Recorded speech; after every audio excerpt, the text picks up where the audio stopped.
You know what hurts the most? When someone who once couldn't stay away from you suddenly starts acting uncomfortable around closeness. At the beginning, they wanted you constantly. They texted first every morning. They stayed awake until 3 a.m. talking to you, even when both of you had work the next day. They flirted non-stop. They told you how badly they wanted to kiss you, touch you, hold you close, and fall asleep next to you. Some nights turned into hours of late-night calls, teasing conversations, and emotional talks that made you feel deeply wanted. You could feel the excitement in them. The effort felt natural. The attraction felt intense. Then slowly, something changed. Now the same person barely reaches for you first. The cuddling becomes shorter. The kisses feel distracted. You notice they turn the other way in bed more often. Sometimes they pretend to already be asleep so they can avoid closeness or difficult conversations. You try to hold them, and their body feels emotionally somewhere else. The warmth that once felt effortless now feels forced. And that confusion starts destroying you quietly, because you remember how they used to look at you. So now your brain keeps asking painful questions. Did they lose attraction? Am I not enough anymore? Are they bored of me? Is there someone else? Why do they feel so far away while lying right beside me? This is one of the most emotionally confusing experiences a person can go through in a relationship. Because from the outside, it looks like they stopped caring. But many times the truth is deeper than that. What's actually happening is fear. In the beginning, intimacy feels exciting because there's no pressure attached to it yet.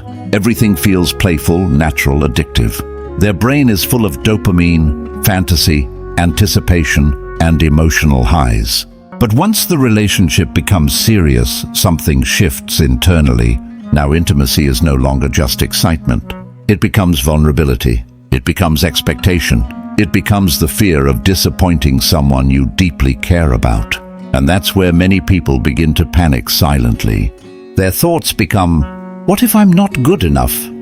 What if I can't satisfy them emotionally or physically? What if they slowly realize I'm flawed?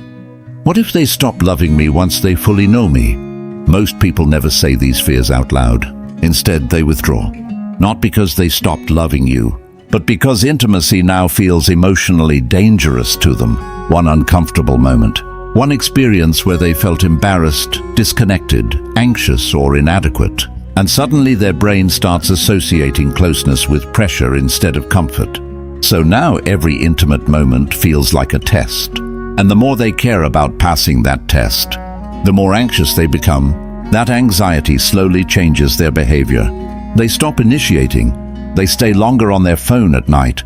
They avoid eye contact during serious conversations. They become too tired, too stressed, not in the mood. Meanwhile, the other person slowly starts feeling unwanted inside the relationship. And this creates one of the saddest relationship dynamics possible. One person is silently terrified of failing. The other is silently convinced they're no longer loved. Both people are hurting, but neither fully understands what's happening. And the painful part is, avoidance feels safer in the moment, because distance temporarily protects them from shame, rejection, or vulnerability. But over time, that same distance slowly kills the relationship they were trying to protect. This is why some people can talk confidently for hours online, flirt non-stop in the beginning, or crave emotional attention early on, but struggle once real intimacy becomes emotionally serious. Because being desired feels exciting, but being fully seen by someone, that feels terrifying when deep down you fear you're not enough. And the sad part is most avoiders don't even realize they're doing this consciously. They think they're just tired, busy, off lately. But underneath all of it is fear.